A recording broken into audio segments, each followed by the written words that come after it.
berbuat selum. Meskipun langit akan runtuh, keadilan harus tetap ditegakkan. Assalamualaikum warahmatullahi wabarakatuh. Shalom Om Swastiastu, Namo Buddhaya, salam kebajikan.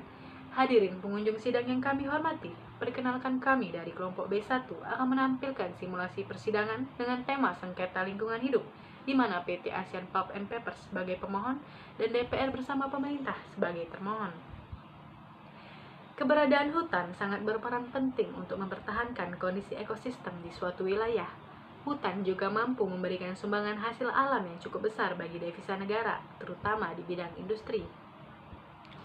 Dalam hal ini, ada dampak positif dan negatif dari pemanfaatan hutan. Sebagai contoh dari dampak positif, yaitu terpenuhinya kebutuhan masyarakat sekitar. Sedangkan dampak negatifnya adalah kerusakan alam yang diakibatkan oleh pengelolaan yang kurang bijaksana. Banyak orang dan atau perusahaan yang membuka lahan untuk kepentingan mereka sendiri, yang secara tidak langsung dapat merusak perkembangan ekosistem yang ada di hutan dengan cara melakukan pembakaran dan penebangan hutan secara liar. PT ASEAN Pulp and Papers atau APP adalah lembaga yang menaungi sejumlah pabrik pulp dan kertas di Indonesia. APP merupakan anak perusahaan dari PT Sinarmas yang bermarkas di Shanghai, China. Pabrik milik APP ialah Indah Kiat Pulp and Papers, adalah pabrik pengolahan bubur kertas di Indonesia dengan kapasitas produksi 105.000 ton per tahun.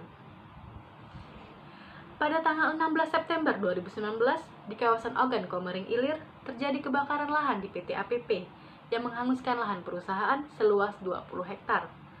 Kebakaran tersebut dipicu oleh puntung rokok yang dibuang oleh salah satu masyarakat bernama Heriansyah alias Heri yang melintas di kawasan tersebut pada pukul 11 siang untuk bekerja di kebun karet miliknya yang berlokasi tepat di sebelah lahan PT APP. Puntung rokok tersebut menimbulkan percikan api pada daun-daun kering dan ranting-ranting, kemudian api tersebut menjalar ke pohon-pohon yang mengakibatkan api membesar sehingga telah menghanguskan 2 hektar. Pada pukul 2 siang, 5 orang pegawai PT APP datang ke lahan tersebut untuk bekerja seperti biasanya. Namun ketika mereka sampai di lokasi, mereka melihat kobaran api yang besar. Karena panik, mereka pun berteriak meminta pertolongan sekitar dan menelpon rekan kerjanya yang lain. Kemudian rekan kerjanya menelpon pemadam kebakaran. Sembari menunggu pemadam kebakaran, 5 orang karyawan PT APP bersama orang-orang di sekitarnya mencoba untuk memadamkan api dengan cara menyiramkan air menggunakan ember. Namun terkendala sumber air yang berjarak 150 meter dari lahan yang terbakar. Faktor musim kemarau serta angin yang sangat kencang juga mengakibatkan kobaran api menjalar begitu cepat. Tim pemadam kebakaran tiba setelah api menghanguskan 12 hektar lahan tersebut. Tim pemadam kebakaran berusaha memadamkan kebakaran dibantu karyawan dan sejumlah masyarakat. 2 jam kemudian, api berhasil dijinakkan setelah menghabiskan 20 hektar.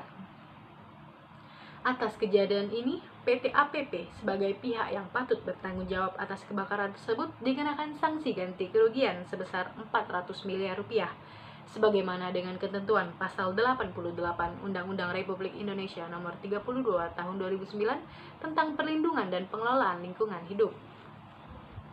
Pihak PT APP merasa hak konstitusionalnya dirugikan karena pihak PT APP dikenakan hukuman berupa ganti rugi sesuai dengan ketentuan tanpa perlu pembuktian unsur kesalahan oleh penggugat sebagai dasar pembayaran ganti rugi.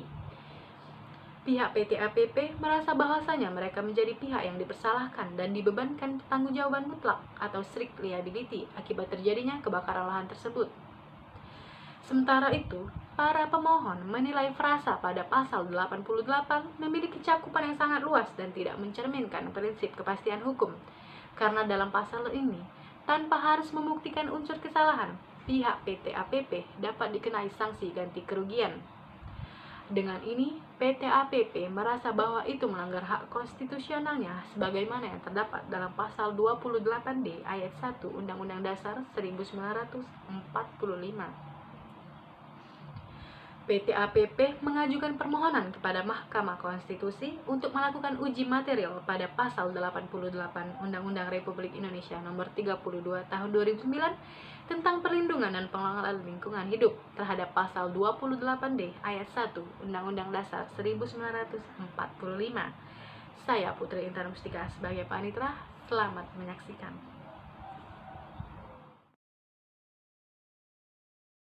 Pemohon dan termohon memasuki ruang persidangan. Majelis Hakim Konstitusi memasuki ruang persidangan. Hadirin dimohon untuk berdiri. Hadirin dimohon untuk duduk kembali. Sidang Mahkamah Konstitusi dalam nomor register perkara 18/PUU-17 Romawi -2020 dalam rangka pengujian Undang-Undang Nomor 32 Tahun 2009 tentang perlindungan dan pengelolaan lingkungan hidup terhadap Undang-Undang Dasar Negara Republik Indonesia 1945. Dengan ini saya nyatakan dibuka dan terbuka untuk umum. Assalamualaikum warahmatullahi wabarakatuh. Selamat siang dan salam sejahtera untuk kita semua. Baiklah, pemohon yang hadir pada hari ini silakan untuk memperkenalkan diri. Baik, terima kasih yang mulia atas kesempatannya. Nama saya Andi Anugrah Pratama Panggabean SHMM. Saya selaku Direktur Utama PT Asia Pulp Paper. Saya di sini didampingi oleh pengacara di kiri kanan saya yaitu Atila Rifki Parici dan Mas Nil Rifat. Terima kasih yang mulia. Baiklah, agenda sidang kita pada siang hari ini adalah sidang pemeriksaan pendahuluan untuk memeriksa kelengkapan dan formalitas permohonan yang saudara ajukan, sekaligus mendengarkan nasihat-nasihat dari majelis tentang permohonan saudara. Kami telah menerima permohonan tertulis dari saudara pemohon. Namun karena ini sidang terbuka, maka kami meminta saudara untuk menyampaikan pokok-pokok permohonan saudara yang telah saudara tulis di sini.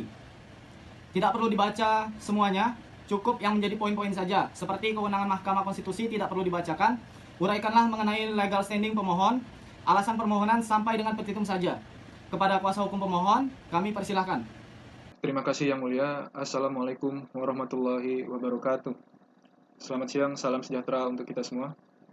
Perkenalkan, nama saya Profesor Dr. Atila Rifki Parici, SHMH. Saya selaku kuasa hukum pemohon akan membacakan pokok-pokok permohonan yang akan kami ajukan. Adapun permohonan yang kami ajukan adalah permohonan uji material pasal 88 Undang-Undang Nomor 32 Tahun 2009 tentang perlindungan dan pengelolaan lingkungan hidup yang selanjutnya akan disebut UU PPLH terhadap pasal 28D ayat 1 Undang-Undang Dasar Negara Republik Indonesia 1945 yang selanjutnya disebut UUD NRI 1945. Untuk mempersingkat waktu, maka saya hanya akan membacakan legal standing, alasan permohonan dan petitum saja. Adapun yang menjadi dasar pijakan serta kedudukan pemohon sebagai pihak yang berkepentingan dilandasi oleh 1. Bahwa pengakuan hak setiap warga negara Indonesia untuk mengajukan permohonan pengujian undang-undang terhadap Undang-Undang NRI 1945 merupakan salah satu indikator perkembangan ketatanegaraan yang positif, yang merefleksikan adanya kemajuan bagi penguatan prinsip-prinsip negara hukum. Undang-undang sebagai sebuah produk politik DPR dan Presiden dapat dilakukan pengujian konstitusionalitasnya pada lembaga yudisial, sehingga sistem check and balances berjalan dengan efektif. 2. Bahwa Mahkamah Konstitusi berfungsi antara lain sebagai guardian dari constitutional right setiap warga negara Republik Indonesia. Mahkamah Konstitusi merupakan badan yudisial yang bertugas menjaga hak asasi manusia sebagai hak hukum setiap warga negara. Dalam kesadaran inilah para pemohon kemudian memutuskan untuk mengajukan permohonan uji material pasal 88 UU PPLH terhadap Undang-Undang Dasar Negara Republik Indonesia tahun 1945. Bahwa berdasarkan pasal 51 ayat 1 Undang-Undang Nomor 24 Tahun 2003 tentang Mahkamah Konstitusi yang selanjutnya disebut Undang-Undang MK, menyatakan bahwa pemohon telah memenuhi ketentuan sebagai pihak yang hak dan atau kewajiban konstitusionalnya dirugikan dengan berlakunya undang-undang. 4. Bahwa yang dimaksud dengan hak konstitusional pada pasal 51 ayat 1 Undang-Undang MK ialah hak-hak yang diatur dalam Undang-Undang Dasar NRI 1945. 5. Bahwa berdasarkan pasal 51 ayat 1 huruf A Undang-Undang MK, pemohon sebagai warga negara Indonesia berhak atas pengakuan, jaminan, perlindungan, dan kepastian hukum yang adil serta perlakuan yang sama di hadapan hukum yang diatur dalam undang-undang dapat mengajukan permohonan akuo. 6. Bahwa soal kedudukan hukum yang berkaitan dengan hak konstitusional yang dirugikan atas berlakunya undang-undang yang diatur dalam pasal 51 Undang-Undang MK telah memenuhi syarat yang dimuat dalam putusan Mahkamah Konstitusi nomor 006 PUU strip 3 Romawi 2005 dan putusan Hakim nomor 11 PUU 5 Romawi 2007. 7. Bahwa selain syarat untuk menjadi pemohon dalam perkara pengujian undang-undang terhadap Undang-Undang Dasar yang ditentukan di dalam putusan Mahkamah Konstitusi nomor PUU strip 3 2005 dan perkara nomor 11 PUU strip 5 nomor 5 tahun 2007, Mahkamah Konstitusi melalui putusan nomor 27 PUU strip 7 nomor 7 tahun 2009 dalam pengujian formil Undang-Undang nomor 3 tahun 2009 tentang perubahan kedua Undang-Undang nomor 14 tahun 1985 tentang Mahkamah Agung juga menyebutkan sejumlah persyaratan lain untuk menjadi pemohon. Ditegaskan oleh Mahkamah Konstitusi sebagai berikut. Dari praktik Mahkamah 2003 sampai 2009, perorangan WNI, terutama pembayar pajak atau taxpayer, putusan nomor 003 PUU I-2003, berbagai asosiasi dan NGO atau LSM yang concern terhadap suatu undang-undang demi kepentingan publik, badan hukum, pemerintah daerah, lembaga negara, dan lain-lain oleh Mahkamah dianggap memiliki legal standing untuk mengajukan permohonan pengujian baik formil maupun material. Undang-undang terhadap Undang-Undang Dasar NRI 1945, lihat juga Lee Bridges dan kawan-kawan dalam Judicial Review in Perspective tahun 1995. 8. Bahwa pendapat MK mengenai syarat dan menjadi pemohon dalam perkara pengujian undang-undang terhadap Undang-Undang Dasar NRI 1945 tersebut di atas telah diperkuat kembali dalam putusan Mahkamah Konstitusi nomor 022 PUU strip nomor 12 tahun 2014 yang menyebutkan bahwa warga masyarakat pembayar pajak atau taxpayer dipandang memiliki kepentingan sesuai dengan pasal 51 Undang-Undang MK. Hal inilah sesuai dengan adagium no taxation without participation, dan sebaliknya, no participation without tax. Ditegaskan Mahkamah Konstitusi, setiap warga negara pembayar pajak mempunyai hak konstitusional untuk mempersoalkan setiap undang-undang. Nomor 9, berdasarkan pasal 51 ayat 1 huruf C UU MK, pemohon sebagai badan hukum privat, pemohon memiliki legal standing dan menggunakan haknya untuk mengajukan permohonan ini dengan menggunakan prosedur organization standing atau legal standing. Bahwa upaya-upaya dan serangkaian kegiatan yang dilakukan oleh pemohon adalah dalam rangka melaksanakan hak konstitusional yang dimilikinya guna memperjuangkan haknya secara bersama untuk kepentingan bangsa dan negara. Sebagaimana ditegaskan oleh ketentuan pasal 8C ayat 2 Undang-Undang Dasar NRI 1945 yang menyatakan setiap orang berhak untuk memajukan dirinya dalam memperjuangkan haknya secara kolektif untuk membangun masyarakat bangsa dan negaranya. Nomor 11, bahwa dengan diberlakukannya ketentuan tersebut, pemohon beranggapan hak konstitusional yang dimiliki pemohon di dalam pasal 28D ayat 1 Undang-Undang NRI 1945 telah dirugikan dengan berlakunya ketentuan sebagaimana diatur dalam pasal 88 Undang-Undang PPLH. Nomor 12, bahwa berdasarkan uraian tersebut di atas, pemohon memiliki kedudukan hukum sebagai pemohon dalam permohonan uji material pasal 88 UU PPLH terhadap pasal 8D ayat 1 Undang-Undang Dasar NRI 1945 dalam perkara akuo. Selanjutnya untuk alasan permohonan dan petitum akan disampaikan oleh rekan saya, Dr. Haji Masnil Rifaat SHMH. Baik, terima kasih atas kesempatannya. Assalamualaikum warahmatullahi wabarakatuh. Selamat siang. Saya Dr. Haji Mazni Rifaat SHMH selaku kuasa hukum pemohon akan melanjutkan pembacaan permohonan ke alasan permohonan dan petitum. Alasan permohonan pengujian Undang-Undang Pasal 88 Undang-Undang Nomor 32 Tahun 2009 tentang Pelindungan dan Pengelolaan Lingkungan Hidup adalah sebagai berikut. 1.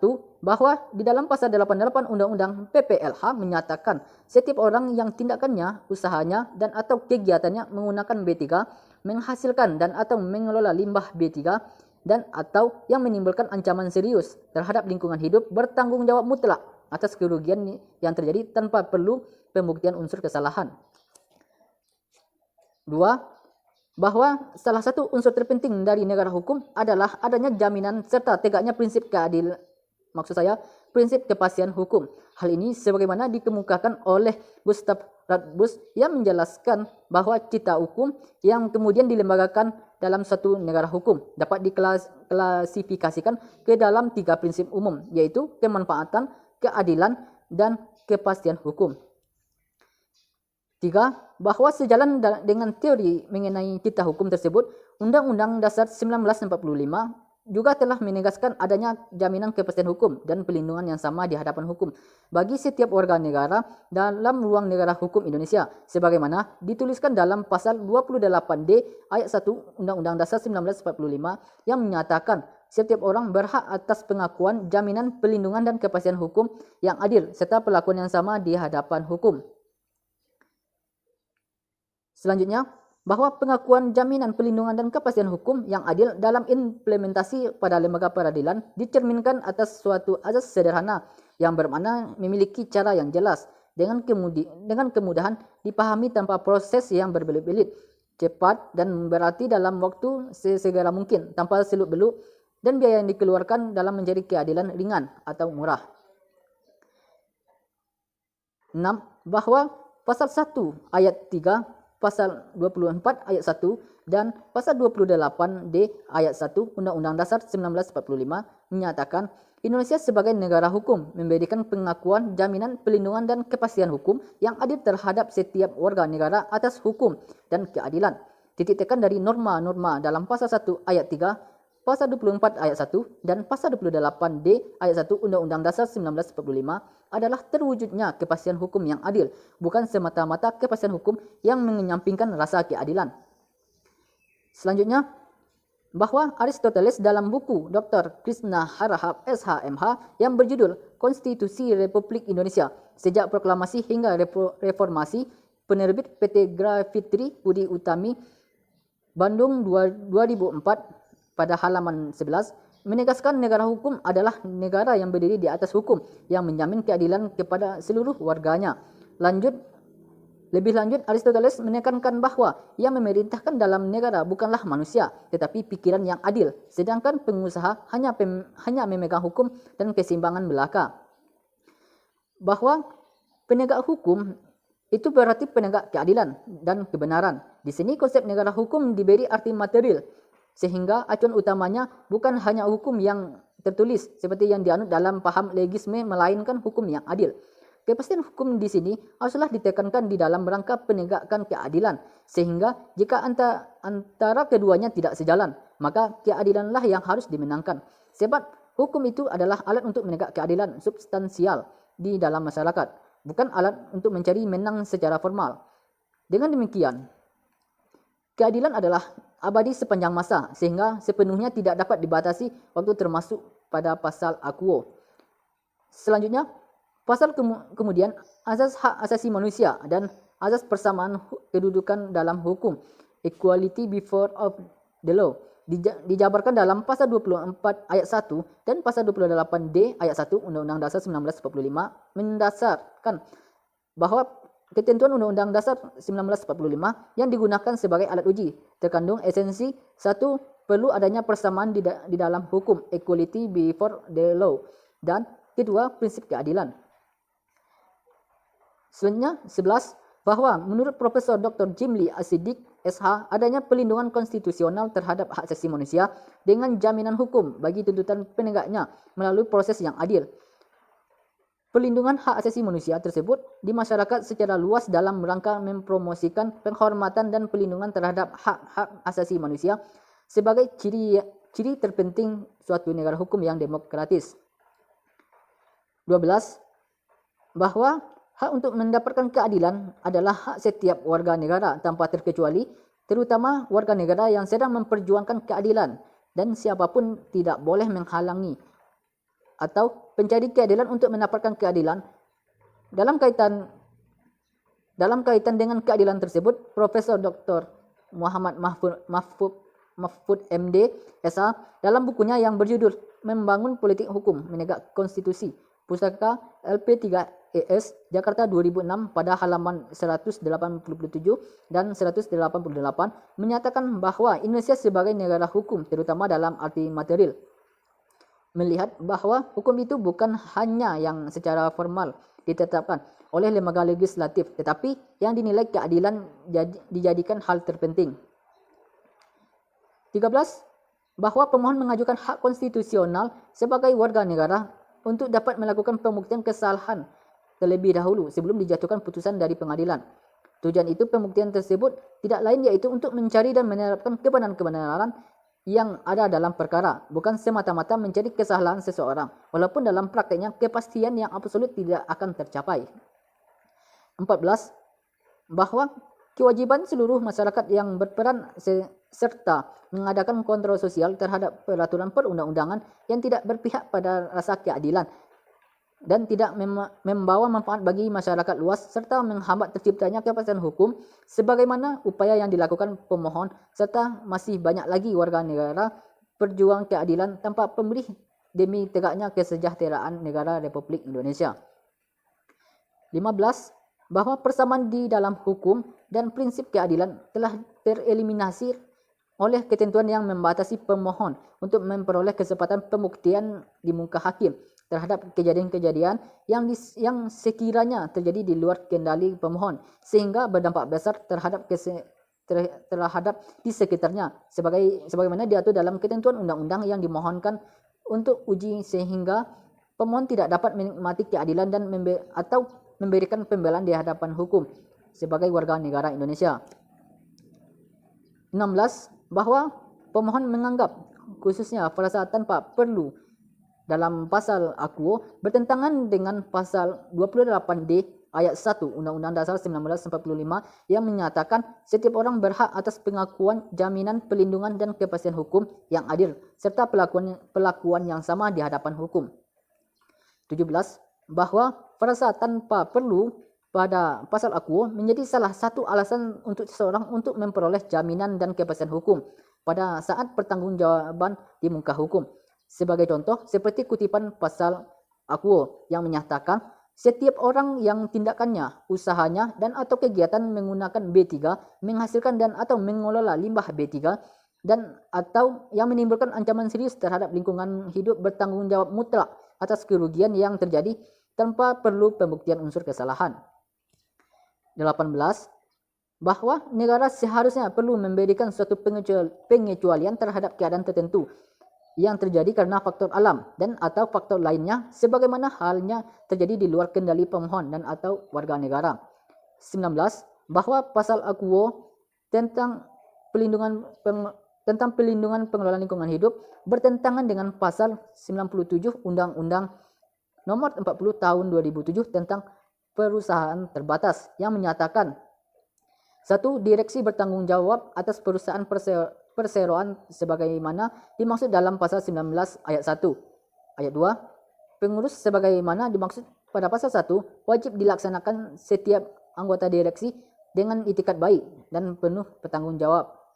3. Setiap anggota direksi bertanggung jawab penuh secara pribadi dan kerugian perseroan apabila yang bersangkutan bersalah atau lalai menjalankan tugasnya sesuai dengan ketentuan sebagaimana dimaksud pasal pada ayat 2. 4. Dalam hal direksi terdiri atas 2 anggota direksi atau lebih, tanggung jawab sebagaimana dimaksud pada ayat 3 berlaku secara tanggung renteng bagi setiap anggota direksi. 5. Anggota direksi tidak dapat dipertanggungjawabkan atas kerugian sebagaimana dimaksud pada ayat 3 apabila dapat membuktikan. Huruf A. Kerugian tersebut bukan karena kesalahan atau kelalaiannya. Huruf B. Telah melakukan pengurusan dengan itikat baik dan kehati-hatian untuk kepentingan. Dan C. Sesuai dengan maksud dan tujuan perseroan. D. Tidak mempunyai benturan kepentingan baik langsung maupun tidak langsung. E. Tindakan pengurus yang mengakibatkan kerugian. F. Telah mengambil tindakan untuk mencegah timbul atau berlanjutnya kerugian tersebut. 20.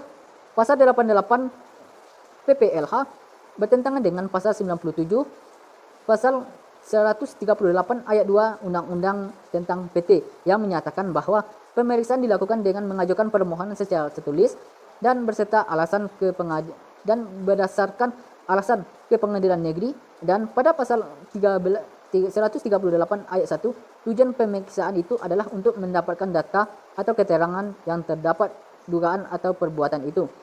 Sebagaimana contoh seperti dikutip pada pasal 138 ayat 1 dan ayat 2 yang menyatakan 1. Pemeriksaan terhadap perseroan dapat dilakukan dengan tujuan untuk mendapatkan data atau keterangan dalam hal terdapat dugaan bahwa A. Perseroan melakukan perbuatan melawan hukum yang merugikan pemegang saham atau pihak ketiga, atau B. Anggota direksi atau dewan komisaris melakukan perbuatan melawan hukum yang merugikan perseroan atau pemegang saham atau pihak ketiga. Ayat 2. Pemeriksaan sebagaimana dimaksud pada pasal 1 Maksud saya pada ayat 1 dilakukan dengan mengajukan permohonan secara tertulis beserta alasannya ke pengadilan negeri yang daerah hukumnya meliputi tempat kedudukan perseroan. 21. Bahwa langkah pemeriksaan yang dimaksud pada pasal 138 ayat 1 Undang-Undang PT terdapat pada penjelasan pasal tersebut, yaitu sebelum mengajukan permohonan pemeriksaan terhadap perseroan, pemohon telah meminta secara langsung perseroan mengenai data atau keterangan yang dibutuhkannya. Dalam hal perseroan menolak atau tidak memperhatikan permintaan tersebut, ketentuan ini memberikan upaya yang dapat ditempuh oleh pemohon. 22. Bahwa dengan adanya ketentuan tersebut dapat dilihat pada dasarnya negara memperbolehkan pemohon untuk dapat melakukan unsur pembuktian atas kesalahan sebagaimana yang diamanatkan oleh Undang-Undang Dasar agar jaminan dan kepastian hukum itu tetap ada. Tetapi seringkali frasa aku dalam ketentuan pada pasal 88 Undang-Undang PPLH dijadikan dasar bagi para oknum kepolisian untuk menjadi dasar menghukum pemohon atau warga negara. 23. Bahwa kewajiban mutlak atau strict liability adalah sebagai sarana dari kepala negara untuk memperbaiki sistem hukum maupun sosiologis apabila ada kecacat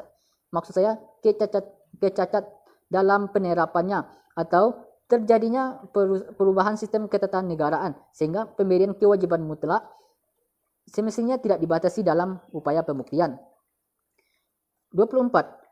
Bahwa kewajiban mutlak atau state liability adalah senjata pamungkas presiden dalam rangka melindungi warga negaranya yang bisa terjadi sebagai korban akibat peradilan sesat dan atau cacat namun gagal mendapatkan keadilan dengan segala upaya hukum biasa maupun upaya hukum luar biasa atau PK, apalagi Mahkamah Agung menjadi berketetapan aturan PK hanya dapat diajukan sekali.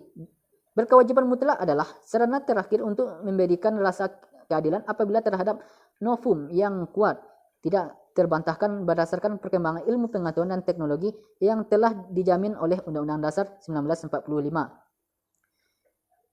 25. Bahwa apabila pembatasan hak konstitusional presiden dibiarkan atau diperbolehkan seperti dalam berkewajiban mutlak atau strict liability, maka ke depannya akan terjadi DPR memaksa dan atau bersekongkol dengan presiden membatasi hak konstitusional presiden dengan berbagai alasan. Misalnya perlu penguatan dari rakyat melalui DPR atau bentuk lari dari tanggung jawab.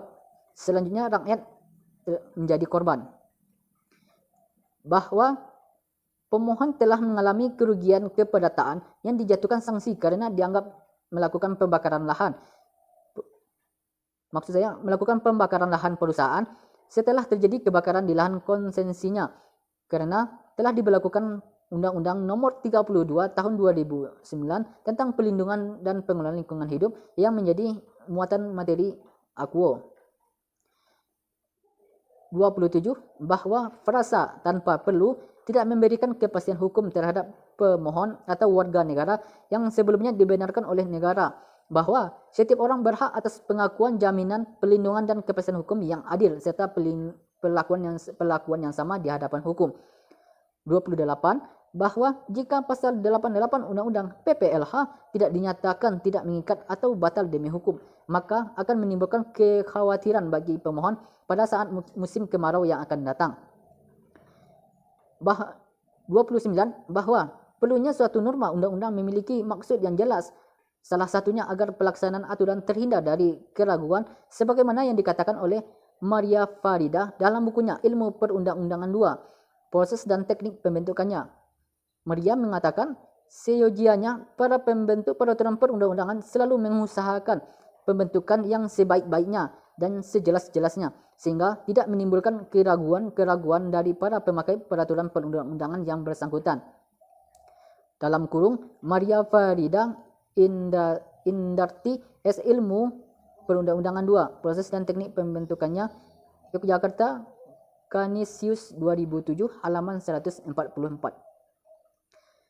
30. Berdasarkan uraian tersebut di atas, maka tidak terbantahkan lagi ketentuan pasal 88 Undang-Undang PPLH bertentangan dengan pasal 28D ayat 1 Undang-Undang Dasar Negara Republik Indonesia 1945 sehingga pasal 88 Undang-Undang PPLH batal dan tidak memiliki kekuatan hukum mengikat. 31.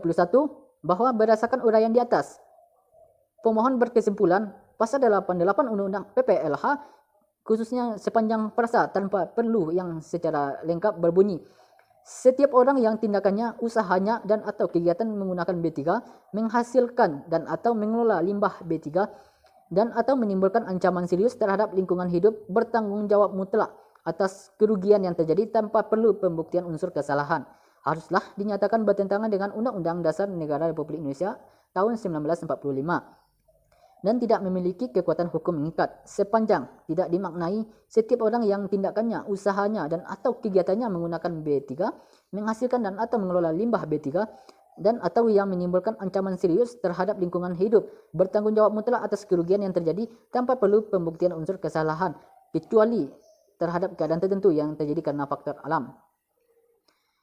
Dengan demikian, pemohon memohon kepada Majelis Hakim Konstitusi agar berkenan memberi putusan sebagai berikut. 1. Menerima dan mengabulkan seluruh permohonan pengujian undang-undang yang diajukan oleh pemohon. 2. Menyatakan bahwa pasal 88 Undang-Undang Nomor 32 Tahun 2009 tentang pelindungan dan pengelolaan lingkungan hidup untuk dapat diberikan perluasan makna dengan kata pengecualian dalam penjelasan Undang-Undang Nomor 32 Tahun 2009 tentang pelindungan pengelolaan lingkungan hidup. 3. Menyatakan pasal 88 Undang-Undang PPLH sepanjang frasa tanpa perlu bertentangan dengan Undang-Undang Dasar 1945 sepanjang tidak dibaca tanpa perlu pembuktian unsur kesalahan kecuali terhadap keadaan tertentu yang terjadi karena faktor alam sebagaimana diatur dalam pasal 88. 4. Menyatakan pasal 88 sepanjang frasa tanpa perlu tidak memiliki kekuatan hukum mengikat sepanjang tidak dibaca tanpa perlu pembuktian unsur kesalahan kecuali terhadap keadaan tertentu yang terjadi karena faktor alam sebagaimana diatur dalam pasal 88 Undang-Undang PPLH. 5. Memerintahkan pemuatan putusan ini dalam Berita Negara Republik Indonesia sebagaimana mestinya. Atau apabila Majelis Hakim Konstitusi berpendapat lain, mohon putusan yang seadil-adilnya. Ex aequo et bono. Baik, terima kasih. Kuasa hukum pemohon sudah menyampaikan pokok-pokok permohonannya. Kami sebagai hakim pada sidang pemeriksaan pendahuluan permohonan ini berkewajiban untuk memberikan nasihat-nasihat terhadap permohonan saudara agar saudara dapat melakukan perubahan dan atau perbaikan terhadap permohonan saudara. Jika permohonan saudara disarankan untuk melakukan perubahan atau perbaikan, saudara diberikan waktu selambat-lambatnya 14 hari. Apakah saudara mengerti? Mengerti, Yang Mulia. Baik, selanjutnya saya berikan kesempatan kepada rekan saya, Dr. Paras Pendeta Iditara, SHM Hum PhD, selaku hakim anggota untuk menyampaikan sarannya atau mungkin ada hal yang ingin diajukan. Baik, terima kasih Yang Mulia Majelis Ketua atas kesempatannya. Di sini saya ingin menambahkan sedikit. Sebenarnya permohonan yang diajukan oleh pemohon itu sudah cukup baik. Namun, ada beberapa hal yang ingin saya sampaikan agar permohonan ini semakin baik. Terkait pasal-pasal dan keputusan Mahkamah Konstitusi yang dicantumkan dalam permohonan ini, ada baiknya pemohon menuliskan bunyi pasal-pasal dan keputusan tersebut. Serta perhatikan juga penulisan pasal. Misalnya, pasal 28D itu seharusnya tidak memakai satu spasi antara angka 28 dan huruf D. Mungkin cukup dari saya. Bagaimana saudara pemohon? Sudah mengerti? Mengerti, Yang Mulia. Baik, kepada hakim anggota yang lain, apakah ada yang ingin disampaikan lagi? Ada, Yang Mulia. Baik, kepada hakim anggota Dr. Desi Heriani SHMH, saya persilakan. Terima kasih, Yang Mulia. Saya sudah membaca permohonan saudara. Saya pikir terdapat kekeliruan. Dalam permohonan saudara, saudara memasukkan pasal 97 dan pasal 138 ayat 1 dan 2 Undang-Undang Perseroan Terbatas. Sementara, kita ketahui bersama bahwa dalam ketentuan pasal 10 huruf A Undang-Undang Mahkamah Konstitusi itu menyebutkan bahwa Mahkamah Konstitusi hanya berhak menguji undang-undang terhadap undang-undang dasar. Oleh karena itu, saya menyarankan kepada saudara pemohon untuk benar-benar memperhatikan alasan permohonan yang mana yang sesuai dengan pasal 10 huruf A Undang-Undang Mahkamah Konstitusi. Saya rasa cukup. Bagaimana saudara pemohon? Apakah sudah mengerti? Baik, izin menanggapi Yang Mulia. Maksud kami, mencantumkan undang-undang perseroan terbatas adalah sebagai undang-undang yang mendukung pernyataan kami saja. Bukan maksud kami untuk menguji undang-undang PPLH dengan undang-undang PT.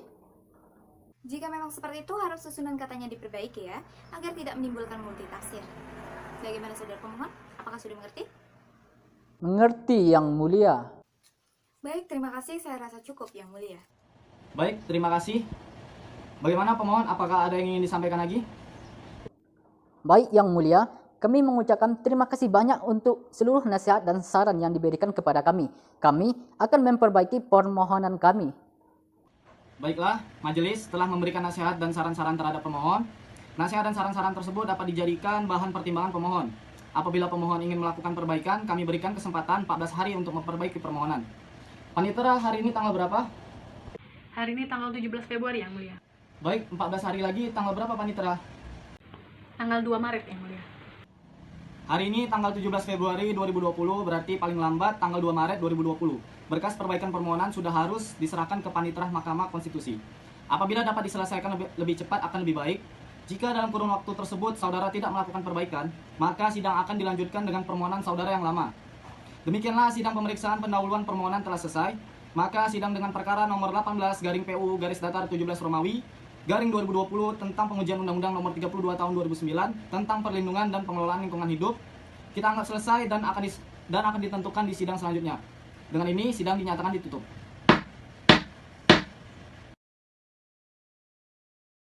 Bismillahirrahmanirrahim. Sidang perkara nomor 18 garing PU garis datar 17 Romawi garing 2020 dibuka dan terbuka untuk umum. Assalamualaikum warahmatullahi wabarakatuh. Selamat pagi dan salam sejahtera untuk kita semua. Baik, saudara pemohon, silakan memperkenalkan diri siapa saja yang hadir pada sidang kali ini. Baik, terima kasih Yang Mulia atas kesempatannya. Assalamualaikum warahmatullahi wabarakatuh. Nama saya Andi Anugrah Pratama Panggabean, SMM, selaku Direktur Utama Asia Pulp Paper atau biasa disingkat APP. Saya hadir mewakili perusahaan PT Asia Pulp Paper bersama kuasa hukum saya di kiri kanan saya, yaitu Atila Rifki Parici dan Mas Nil Rifat. Terima kasih Yang Mulia. Baik, agenda sidang kali ini adalah pemeriksaan perbaikan permohonan yang telah diajukan. Sebagaimana pada sidang sebelumnya, majelis telah memberikan nasihat kepada saudara pemohon. Silakan kepada pemohon untuk menyampaikan perbaikan permohonannya. Terima kasih Yang Mulia atas kesempatannya. Assalamualaikum warahmatullahi wabarakatuh. Selamat pagi dan salam sejahtera untuk kita semua. Baiklah, saya Profesor Dr. Atila Rifki Parici, SHMH. Selaku kuasa hukum pemohon akan menyampaikan perbaikan permohonan kami sebagaimana yang telah disarankan oleh Yang Mulia Hakim dengan rincian sebagai berikut. 1. Kami telah menyertakan bunyi pasal-pasal yang kami cantumkan dalam permohonan. 2. Kami telah memperbaiki sistematika dan teknis penulisan pasal-pasal yang kami cantumkan dalam permohonan. 3. Kami telah memperbaiki susunan penulisan permohonan kami agar tidak terjadi multitafsir. Demikianlah Yang Mulia. Lebih lengkapnya ada di dalam perbaikan permohonan. Terima kasih. Baik, kepada hakim anggota, Bapak Paras Pendeta, apakah ada yang ingin ditanggapi? Saya rasa cukup, Yang Mulia. Baik, kepada hakim anggota, kepada Ibu Desti Aryani, apakah ada yang ingin ditanggapi? Cukup, Yang Mulia. Hakim anggota yang lain, apakah ada yang ingin disampaikan? Ada Yang Mulia. Saudara pemohon, artinya berkas ini telah saudara perbaiki dan dalam permohonan ini telah melampirkan semua bukti terkait yang telah diserahkan kepada panitera. Apakah benar begitu? Benar Yang Mulia. Baiklah, bagaimana panitera? Apakah sudah diterima? Sudah diterima, Yang Mulia. Buktinya ada 9 ya, dari P1 sampai P9. Ya, benar Yang Mulia. Terima kasih, cukup Yang Mulia. Baiklah, pemohon sudah menyampaikan perbaikan permohonannya, maka persidangan ini sudah selesai. Saudara harap menunggu berita dari Kepaniteraan Mahkamah Konstitusi tentang kelanjutan perkara ini. Apakah saudara pemohon mengerti? Mengerti Yang Mulia. Terima kasih. Apa yang disampaikan dalam perbaikan permohonan ini akan kami bahas di dalam rapat pemusyawaratan hakim. Apakah perkara ini akan dilanjutkan atau tidak? Oleh karena itu, pemohon diharapkan untuk sabar menunggu. Nanti akan diberitahukan jadwal berikutnya oleh kepaniteraan. Baiklah, sidang perbaikan permohonan perkara nomor 18 garing PUU garis datar 17 Romawi garing 2020 dengan ini ditutup.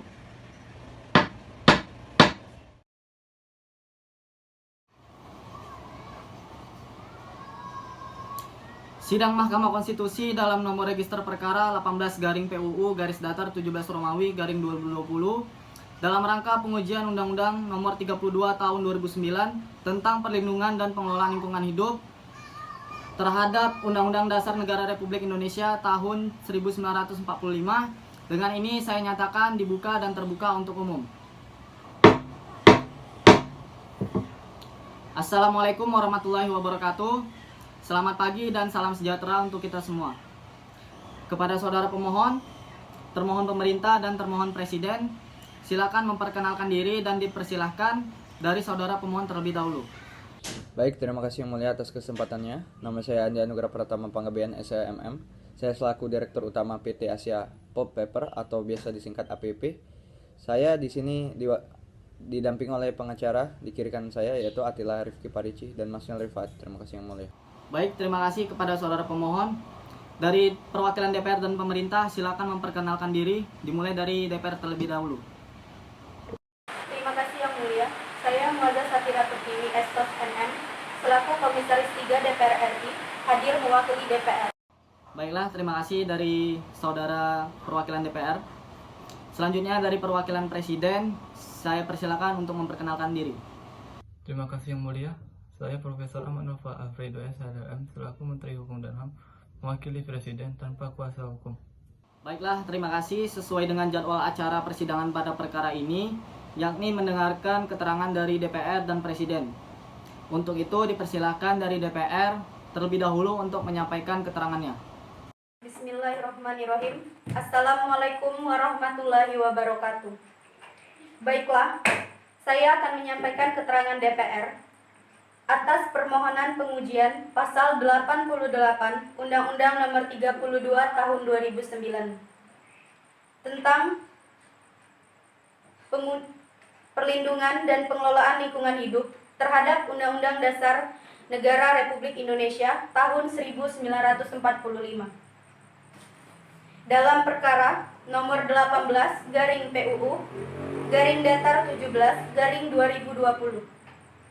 Yang mulia Majelis Hakim Konstitusi, izinkanlah saya membaca alasan filosofis dirumuskannya pasal 88 dalam Undang-Undang Nomor 32 Tahun 2009 tentang perlindungan dan pengelolaan lingkungan hidup sebagai berikut.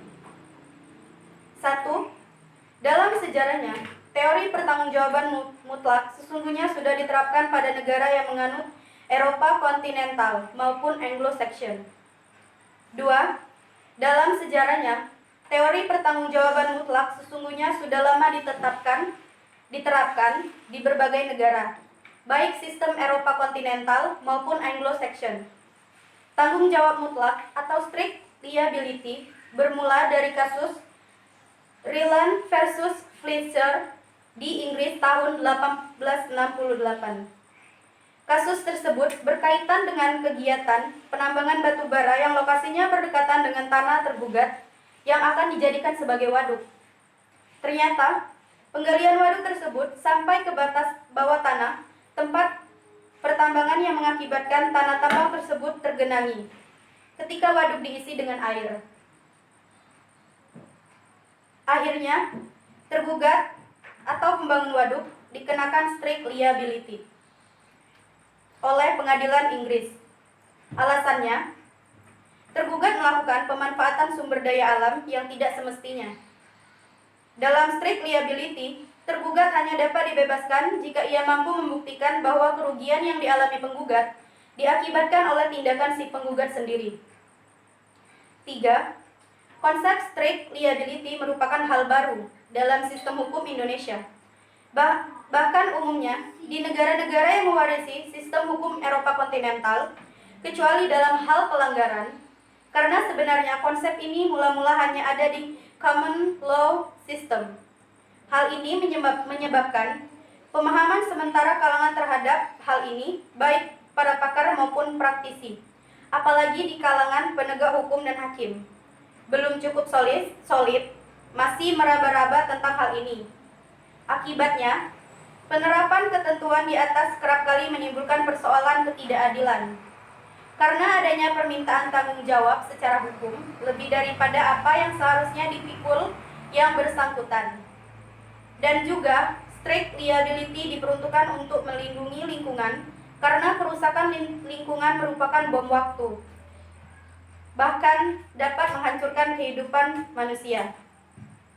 Pelan tapi pasti, saban hari kita sudah mulai merasakan perubahan iklim yang bahkan musim kering yang berkepanjangan, serta kabut asap, banjir bandang.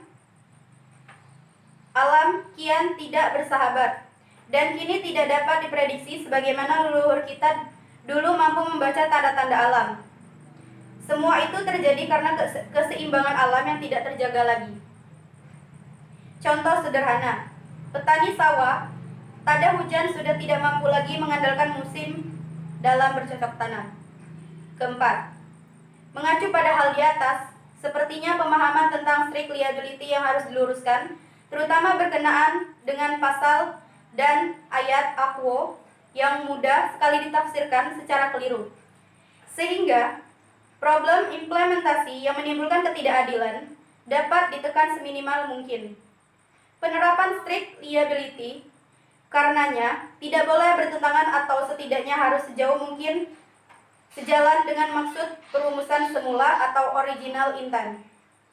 Diabaikannya hal ini pada giliran juga akan menabrak pasal 28D ayat 1 Undang-Undang Dasar 1945 yang pada pokoknya menentukan bahwa seharusnya negara dengan undang-undang yang ditetapkan mampu memberikan pengakuan, jaminan, perlindungan, dan kepastian hukum yang adil serta perlakuan yang sama di hadapan hukum kepada setiap orang.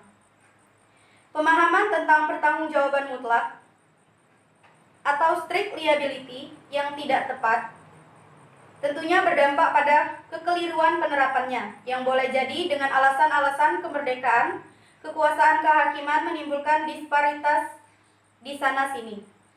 Yang kelima, bahkan pengerusakan lingkungan juga sudah merupakan perbuatan melanggar hukum yang sudah bersifat transnasional yang akan merendahkan harkat dan martabat bangsa ini di mata dunia internasional. Tentu bisa dibayangkan betapa malunya bangsa ini karena setiap tahun mengekspor asap ke negara-negara ASEAN.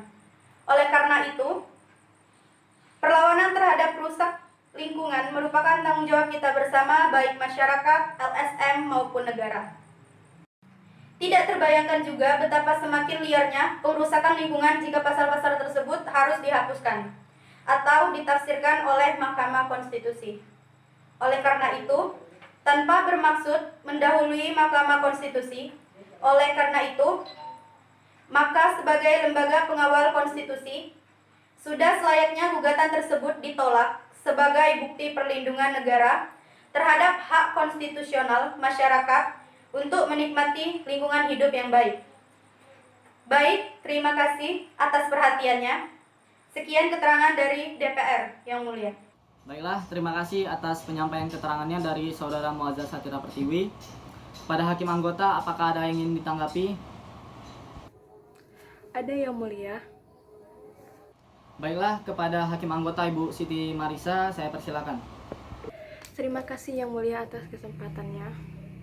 Saudari Muazzaz Satira Pertiwi tadi sudah dijelaskan, terutama yang berkaitan dengan tanggapan permohonan pemohon, bahwa pada kesimpulan norma pada pasal 88 Undang-Undang Nomor 32 Tahun 2009 tentang perlindungan dan pengelolaan lingkungan hidup tidak bertentangan dengan Undang-Undang Dasar 1945.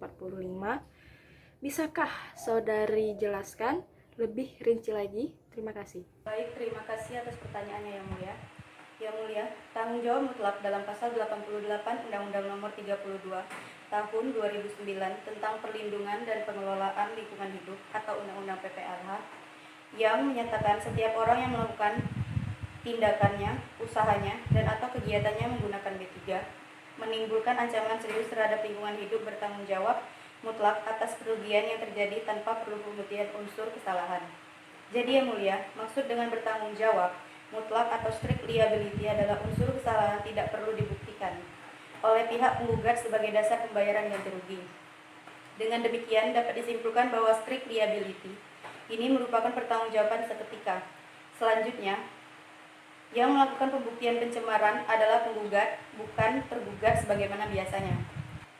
Jadi, Pasal 88 Undang-Undang Nomor 32 Tahun 2009 tentang perlindungan dan pengelolaan lingkungan hidup tidak bertentangan dengan Undang-Undang Dasar Negara Republik Indonesia tahun 1945 karena merupakan pasal yang bersifat khusus dengan memperhatikan pertimbangan filosofia. Baik, terima kasih Yang Mulia. Cukup Yang Mulia. Baiklah, terima kasih kepada Saudara Muazzah Satira Pertiwi yang telah menyampaikan keterangan mewakili dari DPR. Kepada pemohon, apakah ada yang ingin ditanggapi? Pihak DPR berpendapat bahwa strict liability adalah unsur kesalahan tidak perlu dibuktikan oleh pihak penggugat sebagai dasar pembayaran ganti rugi. Sebagaimana pemohon berpendapat bahwa tanggung jawab mutlak atau strict liability semestinya tidak perlu dibatasi dalam upaya pembuktian. Pendapat tersebut didukung oleh pernyataan Profesor Dr. Jimli Ashidik yang menyatakan bahwa adanya perlindungan konstitusional terhadap HAM dengan jaminan hukum bagi tuntutan penegakannya melalui proses yang adil dan perlindungan terhadap hak-hak asasi manusia merupakan ciri yang terpenting suatu negara hukum yang demokratis. Pertanyaannya, di mana konsep keadilan dalam pasal 88 UU PPLH yang mengacu kepada pasal 28D ayat 1 Undang-Undang Dasar NRI 1945? Baik, kepada Saudara Muazzah Satira Pertiwi, saya persilakan untuk menempati tempat duduk semula.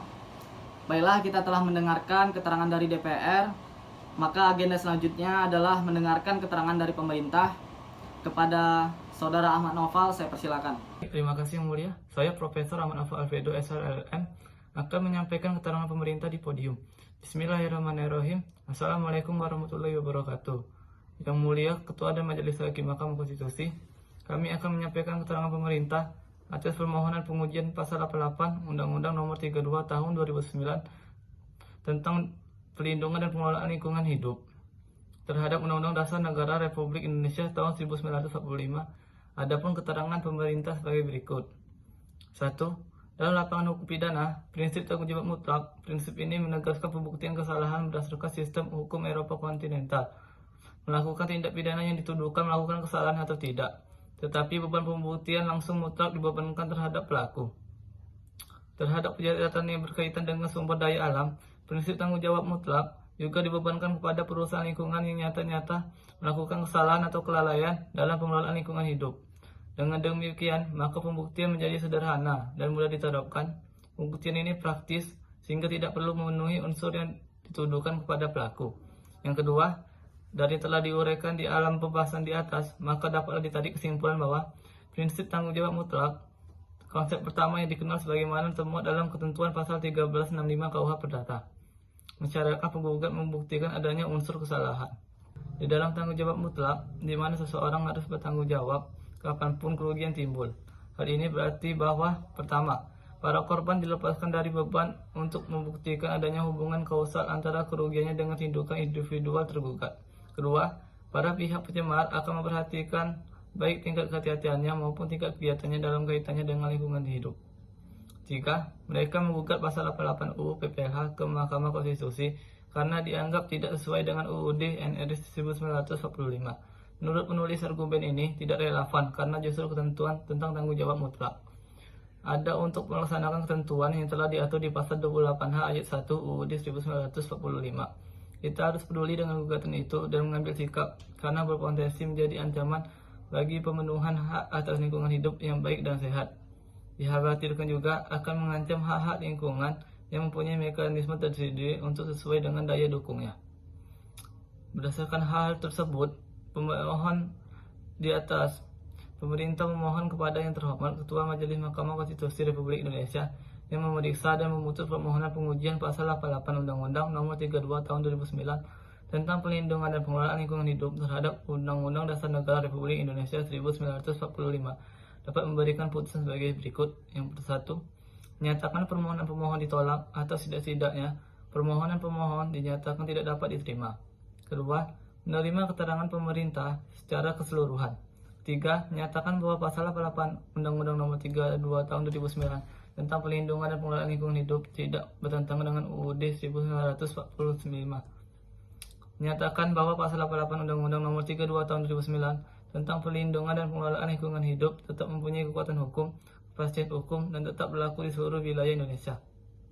Kelima, menyatakan bahwa pasal 88 Undang-Undang Nomor 32 Tahun 2009 tentang pelindungan dan pengelolaan lingkungan hidup dibuat untuk memberikan kepastian hukum dan negara berhak mengatur berdasarkan Undang-Undang 1945 yang secara eksklusif menyatakan bahwa asas kedaulatan negara setiap warga negara.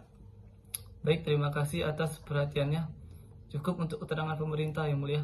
Baik, terima kasih kepada Saudara Ahmad Naufal. Bagaimana hakim yang lain, apakah ada yang ingin ditanggapi? Tidak ada, Yang Mulia. Baik, Saudara Ahmad Naufal, terima kasih telah menyampaikan keterangan mewakili pemerintah. Selanjutnya, Saudara pemohon, apakah akan mengajukan saksi ahli? Baik, Yang Mulia, pemohon akan mengajukan satu orang ahli, yakni Profesor Dr. Nindya Ayu Rosari, SHMH, selaku Guru Besar Hukum Perdata dari Universitas Indonesia. Baiklah, apakah Saudara pemohon langsung bisa menghadirkan ahli? Belum, Yang Mulia. Selanjutnya, apakah pemohon akan mengajukan alat bukti surat? Ya, Yang Mulia. Dalam perkara ini, pemohon telah mengajukan alat bukti surat berupa P1 sampai P9 dan pemohon telah mengajukan kepada Panitera Mahkamah Konstitusi. Apakah kepanitraan sudah menerima alat bukti P1 sampai P9 dari Saudara pemohon? Sudah, Yang Mulia. Baiklah, untuk alat bukti P1 sampai P9 dinyatakan sah. Selanjutnya dari termohon, apakah ada yang ingin disampaikan? Iya, ada, Yang Mulia. Saya telah melampirkan surat dengan kode T1. Baik, Panitera, apakah bukti sudah diterima? Sudah, Yang Mulia. Baik, sesuai dengan pasal 20 ayat 4 Peraturan Mahkamah Konstitusi tahun 2005, maka Majelis Hakim mengesahkan bukti surat dari pemerintah dengan kode T1. Baik, selanjutnya dari termohon, apakah akan menghadirkan saksi ahli? Yang Mulia, dari pemerintah akan menghadirkan satu orang ahli, yaitu Profesor Dr. Firdaus Daruman, SHMH, selaku Guru Besar Hukum Perdata Universitas Gadjah Mada. Apa ahli bisa langsung dihadirkan hari ini? Belum, Yang Mulia. Baiklah, dengan demikian sidang selanjutnya akan dilaksanakan pada tanggal 9 Maret 2020 pukul 13 WIB dengan agenda mendengarkan keterangan ahli dari pemohon dan ahli dari termohon. Dengan demikian, sidang ditutup.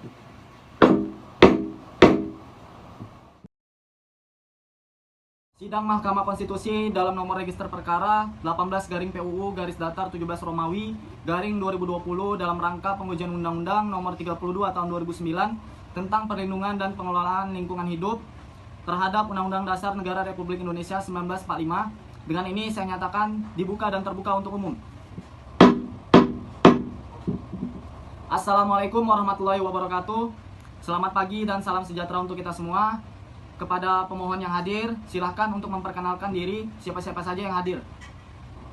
Terima kasih Yang Mulia. Yang hadir sebagai prinsipal hari ini adalah Saudara Andi Anugrah Panggabean, SEMM, selaku Direktur Utama dari PT Asia Pulp Paper, dan ahli yang akan kami ajukan untuk memberikan keterangan adalah Profesor Dr. Nindya Ayu Rosari, SHMH, selaku Guru Besar Hukum Perdata Universitas Indonesia. Saya sendiri Profesor Dr. Atila Arifki Parici, SHMH, dan didampingi di kiri saya Dr. Haji Maznil Rifaat, SHMH, selaku Kuasa Hukum Pemohon. Terima kasih. Selamat siang, salam sejahtera. Dari pemerintah, Wakil Presiden, hadir saya sendiri. Untuk saksi ahli yang kami hadirkan adalah Profesor Firdaus Darusman, SHMH, selaku Guru Besar Hukum Perdata Universitas Gadjah Mada. Terima kasih, Yang Mulia. Baiklah, agenda kita pada pagi hari ini adalah mendengarkan keterangan ahli dari pemohon dan ahli dari termohon. Agenda yang pertama adalah mendengarkan keterangan ahli dari pemohon. Kepada saudara ahli, kami persilakan untuk maju. Sebelum menyampaikan keterangan saudara, berdasarkan CV yang saya terima dari pemohon, apakah benar nama Profesor Dr. Nindya Ayu Rosari, SHMH, agama Katolik, pekerjaan Guru Besar Hukum Perdata Universitas Indonesia? Benar, Yang Mulia. Baiklah, mohon kesediaannya kepada Yang Mulia Katrina Saferen, SHMH, untuk membimbing pengucapan sumpah, dan kepada panitera mohon dibantu untuk pengambilan sumpah. Baiklah, saudari ahli, di sini saya akan membantu saudari untuk mengucapkan sumpah. Tetapi diketahui bahwa saudari sendirilah yang sesungguhnya bersumpah. Apakah saudari sudah siap? Siap, Yang Mulia. Mohon ikuti perkataan saya. Demi Tuhan, saya bersumpah akan memberikan keterangan yang sebenarnya sesuai dengan keahlian saya.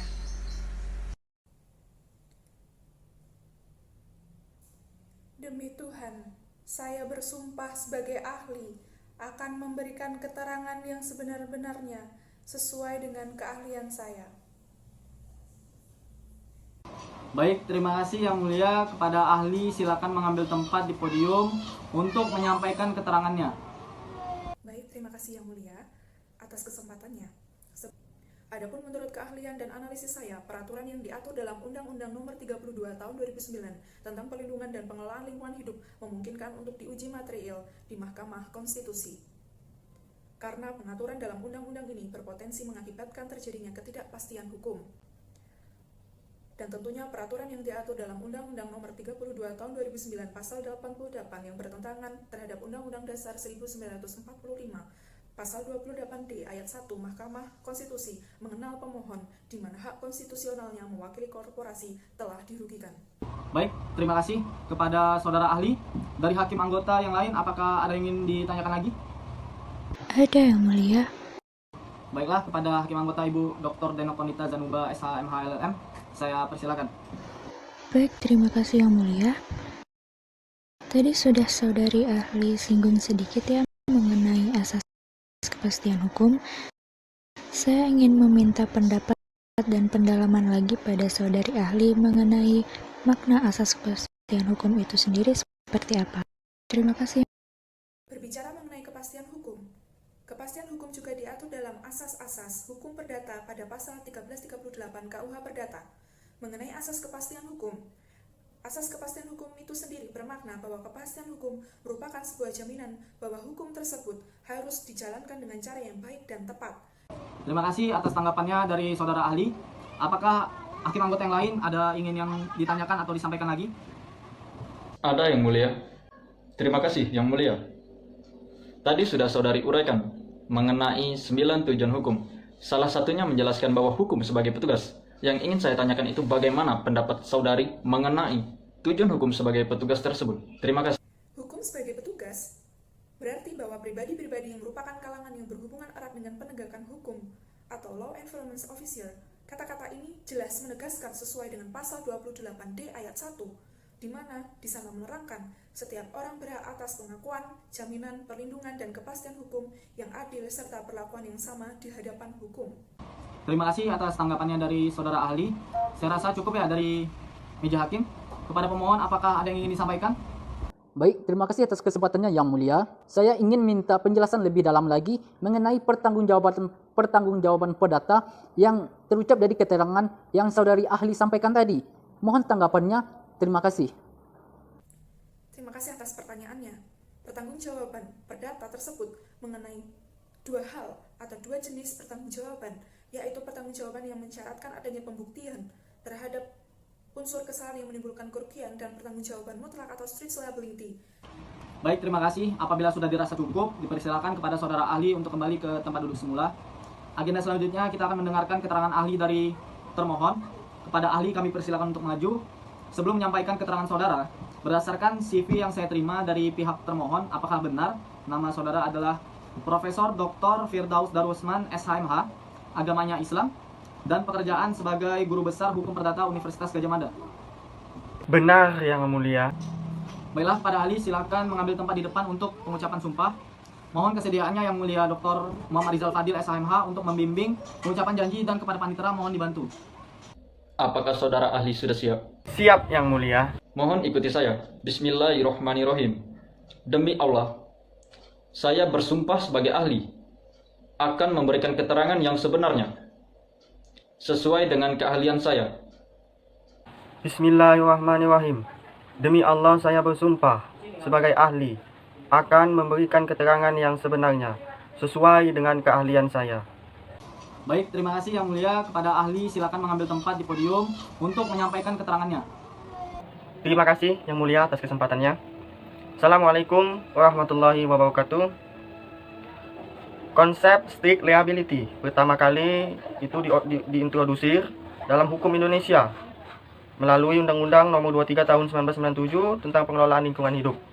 Yang selanjutnya diubah dengan Undang-Undang Nomor 32 Tahun 2009 tentang perlindungan dan pengelolaan lingkungan hidup atau yang kita kenal Undang-Undang PPLH. Dalam pasal 88 Undang-Undang PPLH ini disebutkan secara tegas mengenai konsep strict liability yang berbunyi setiap orang yang tindakannya, usahanya dan atau kegiatannya menggunakan B3 atau bahan berbahaya dan beracun, menghasilkan dan atau mengelola limbah B3 dan atau yang menimbulkan ancaman serius terhadap lingkungan hidup bertanggung jawab mutlak atas kerugian yang terjadi tanpa perlu pembuktian unsur kesalahan. Terima kasih atas keterangannya dari Saudara ahli. Dari hakim anggota yang lain, apakah ada yang ingin ditanyakan dari keterangan ahli? Ada, Yang Mulia. Kepada saudari ahli termohon, berdasarkan pengetahuan Anda, apakah konsep strict liability atau tanggung jawab mutlak ini berbeda dengan sistem pidana umum? Baik, terima kasih Yang Mulia. Konsep strict liability atau tanggung jawab mutlak ini sangatlah berbeda dengan sistem tanggung jawab pidana umum yang mengharuskan adanya kesengajaan atau kealpaan. Terima kasih atas tanggapannya dari Saudara ahli. Apakah hakim anggota yang lain ada ingin yang ditanyakan atau disampaikan lagi? Ada, Yang Mulia. Baiklah, kepada hakim anggota Ibu Dr. Denokonita Zanuba SH MH LLM, saya persilakan. Baik, terima kasih Yang Mulia. Baiklah, Saudara ahli, berdasarkan keterangan yang Anda sampaikan, seperti yang kita ketahui bahwa dengan mengandalkan doktrin pertanggungjawaban liability based on fault, maka penegakan hukum lingkungan melalui pengadilan akan menghadapi berbagai kendala, benar? Benar, Yang Mulia. Lalu menurut Anda, apakah penyebabnya? Dan apabila tergugat atau pencemar berhasil menunjukkan kehati-hatiannya, walaupun ia telah mengakibatkan kerugian, maka apakah ia dapat terbebas dari tanggung jawab? Silakan ditanggapi.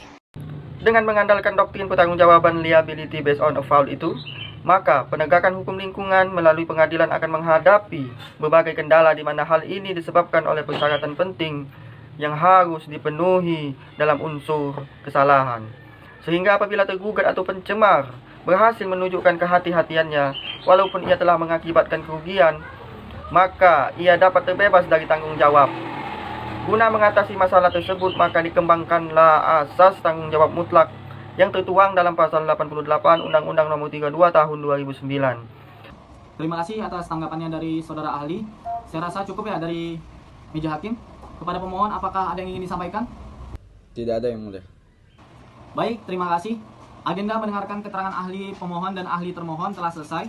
Kepada pemohon dan termohon berhak untuk mengajukan kesimpulan dan dapat disampaikan kepada kepanitraan mahkamah. Selanjutnya perkara ini akan dilanjutkan dengan agenda sidang pembacaan putusan. Untuk jadwalnya akan diberitahu lebih lanjut kepada para pihak. Dengan demikian sidang hari ini dinyatakan ditutup.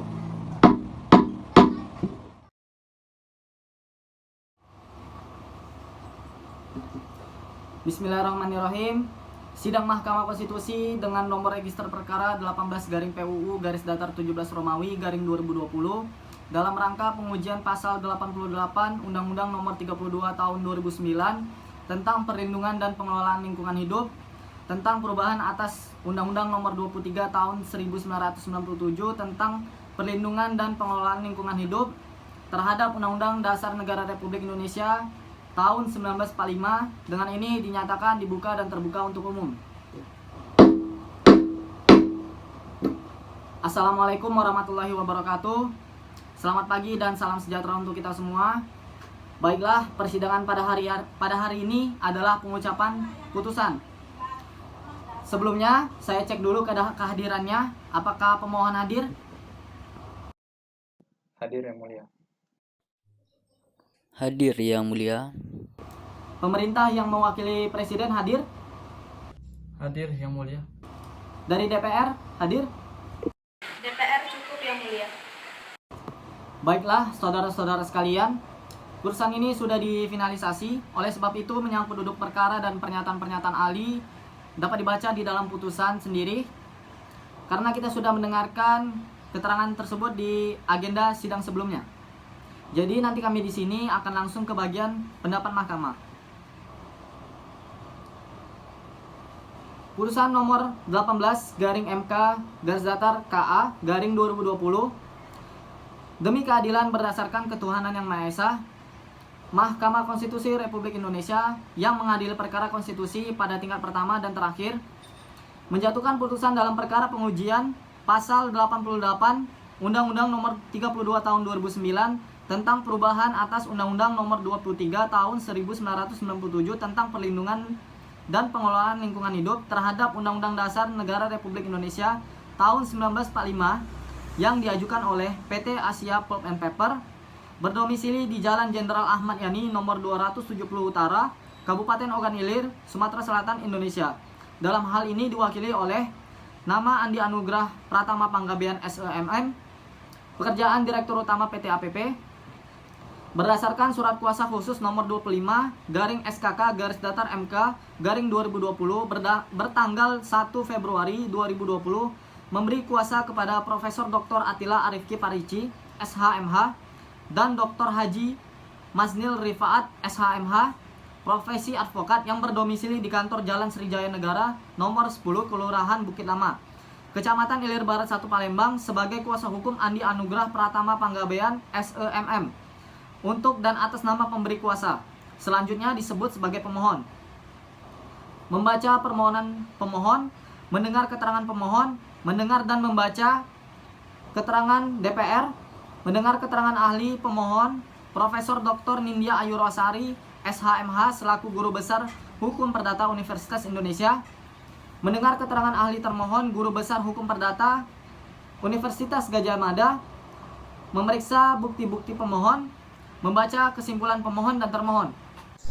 Kewenangan Mahkamah 3.1 menimbang bahwa berdasarkan pasal 28D ayat 1 Undang-Undang Dasar Negara Republik Indonesia tahun 1945, selanjutnya disebut sebagai UUD 1945, pasal 10 ayat 1 Undang-Undang Nomor 24 tahun 2003 tentang Mahkamah Konstitusi, sebagaimana telah diubah dengan Undang-Undang Nomor 8 tahun 2011 tentang perubahan atas Undang-Undang Nomor 24 tahun 2003 tentang Mahkamah Konstitusi, Lembaran Negara Republik Indonesia tahun 2011 Nomor 70, tambahan Lembar Negara Republik Indonesia Nomor 5226 dan Pasal 29 ayat 1 huruf A Undang-Undang Nomor 48 tahun 2009 tentang kekuasaan kehakiman, Lembaran Negara Republik Indonesia tahun 2009 Nomor 157, tambahan Lembaran Negara Republik Indonesia Nomor 5076.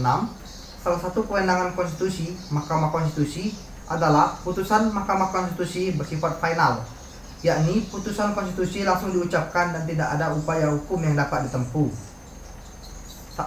Sifat final dalam putusan Mahkamah Konstitusi dalam undang-undang ini mencakup pula kekuatan hukum mengikat, final and binding. Kedudukan hukum atau legal standing pemohon 3.5 menimbang bahwa berdasarkan pasal 51 ayat 1 Undang-Undang Mahkamah Konstitusi beserta penjelasannya dapat mengajukan permohonan pengujian undang-undang terhadap Undang-Undang Negara Republik Indonesia tahun 1945 adalah mereka yang menganggap hak dan atau kewenangan konstitusionalnya dirugikan oleh berlakunya undang-undang. Selanjutnya telah dibacakan.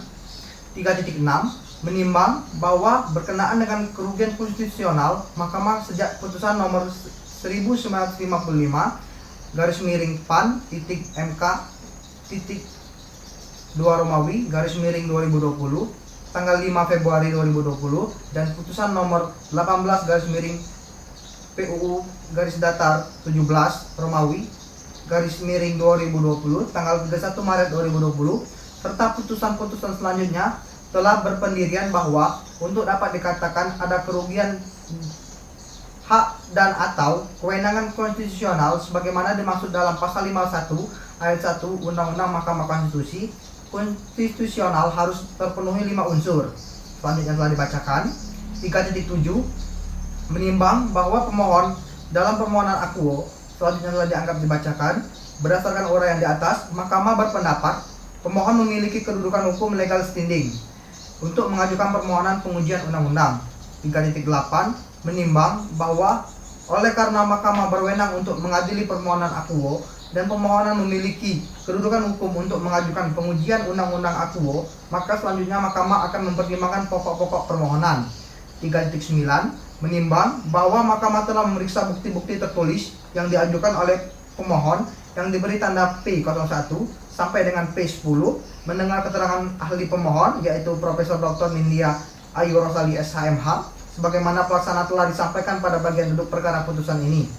3.10 menimbang bahwa mahkamah telah pula membaca dan memeriksa keterangan bukti-bukti tertulis Presiden DPR yang diberi tanda T1 dan keterangan Profesor Dr. Firdaus Darusman SHMH, kesimpulan pemohon, dan mendengar keterangan pihak-pihak tersebut dalam persidangan, sebagaimana selanjutnya telah diuraikan pada bagian duduk perkara putusan ini. Pendapat Mahkamah 3.12 menimbang bahwa setelah memeriksa dengan sesama bukti-bukti pemohon dan mendengar keterangan pihak-pihak sebagaimana disebutkan pada paragraf 3.9 dan 3.10, maka Mahkamah Konstitusi akan menyatakan pendapatnya sebagaimana akan dijelaskan dalam pertimbangan-pertimbangan di bawah ini. 3.13 dari seluruh argumen yang dikemukakan oleh pemohon dalam permohonannya, sesungguhnya hanya ada dua hal yang perlu dipertimbangkan lebih lanjut oleh mahkamah, yaitu apakah pengaturan pasal 88 dapat berpotensi menimbulkan penjatuhan sanksi yang tidak setimpal dengan perbuatan yang dilakukan oleh pemohon, mengingat bahwa dalam hal ini pemohon melakukan perbuatan sebagaimana yang dimaksud dalam pasal 88 yang menyebabkan permohonan harus bertanggung jawab mutlak atau bertanggung jawab penuh atas kerugian yang terjadi, sehingga mengakibatkan konstitusional terhadap pemohon yang bertentangan dengan pasal 28 di ayat 1 Undang-Undang Negara Republik Indonesia tahun 1945 yang berbunyi, setiap orang berhak atas pengakuan, jaminan, perlindungan, dan kepastian hukum yang adil serta diperlakukan yang sama di hadapan hukum, sebagaimana yang dilakukan pemohon. 3.14 menimbang terhadap pernyataan tersebut di atas dengan bertolak dari kenyataan keterangan pembentukan undang-undang DPR dan pemerintah, di mana setiap aturan yang dibuat oleh negara adalah semata-mata untuk menciptakan suatu tata kehidupan yang lebih baik guna berkelanjutan pemerintahan dan kemajuan di segala aspek kehidupan dalam upaya mewujudkan cita-cita bangsa sebagaimana amanat yang tertuang dalam Undang-Undang Dasar Negara Republik Indonesia tahun 1945 di dalam pasal 99 ayat 1 dan ayat 2 mengenai sanksi ketentuan pidana Undang-Undang Nomor 32 Tahun 2009 tentang perlindungan dan pengelolaan lingkungan hidup, menyatakan bahwa 1. Setiap orang yang karena kelalaian mengakibatkan dilampauinya baku mutu udara ambien, baku mutu air laut, atau kriteria baku kerusakan lingkungan hidup dipidana dengan pidana penjara paling singkat 1 tahun, paling lama 3 tahun, dan denda paling sedikit 1 miliar rupiah dan denda paling banyak 3 miliar rupiah. 2. Apabila perbuatan sebagaimana dimaksud pada ayat 1 mengakibatkan lika dan garis miring atau bahwa kesehatan manusia, dipidana dengan pidana penjara paling singkat 2 tahun dan paling lama 6 tahun dan denda paling sedikit 2 miliar dan paling banyak 6 miliar. Sebagaimana yang dijelaskan dalam pasal 28 di ayat 1 bahwa setiap orang berhak atas pengakuan, jaminan, perlindungan, dan kepastian hukum yang adil serta perlakuan yang sama di hadapan hukum. Pertentangan yang diuraikan oleh pemohon tersebut tidak menghendaki adanya kerugian konstitusional yang diakibatkan oleh pasal 88 nomor 32 tahun 2009 tentang perlindungan dan pengelolaan lingkungan hidup.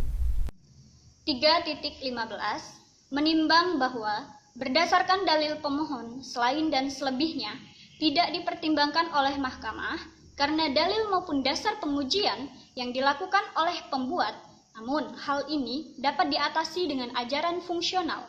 3.16 menimbang pasal 88 Undang-Undang Nomor 32 Tahun 2009 tentang perubahan atas Undang-Undang Nomor 23 Tahun 1997 tentang pengelolaan dan perlindungan lingkungan hidup, dan bunyi pasalnya yaitu setiap orang dan tindakannya, usahanya, dan atau kegiatannya menggunakan B3, menghasilkan dan atau mengelola limbah B3, dan atau yang menimbulkan ancaman serius terhadap lingkungan hidup, bertanggung jawab mutlak atas kerugian yang terjadi tanpa perlu unsur pembuktian. 3.17 Maka pertimbangan sebagaimana diuraikan pada paragraf sebelumnya. Dengan demikian, Pasal 88 Undang-Undang Nomor 32 Tahun 2009 telah menjamin perlindungan, kepastian hukum yang adil, dan persamaan di hadapan hukum.